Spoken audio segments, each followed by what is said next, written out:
ఈ క్వశ్చన్ చూడండి, 4A = 5B = 6C అయినా A:B:C విలువ ఎంత? ఈ క్వశ్చన్ ఏ విధంగా ఈజీగా సాల్వ్ చేయాలో చూద్దాం. A:B:C ఏ విలువ కావాలంటే ఏ ఉన్న విలువ వదిలేసి మిగిలిన రెండు విలువలు మల్టిప్లై చేయాలి. 5 × 6 5 6 30.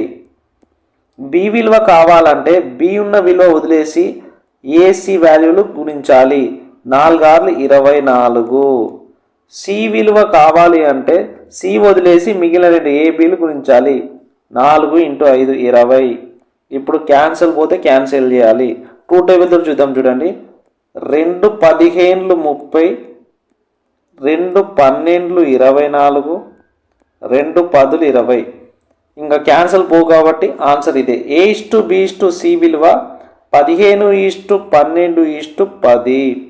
ఇలాంటి క్వశ్చన్ మీకు ఇస్తా, ఆన్సర్ కామెంట్ చేయండి. 5A = 6B = 7C అయినా A:B:C విలువ ఎంత? ఈ క్వశ్చన్కి ఆన్సర్ చేసి కామెంట్ చేయండి. ఇలాంటి మంచి వీడియోస్ కోసం మన ఛానల్ ఫాలో కండి. Thank you.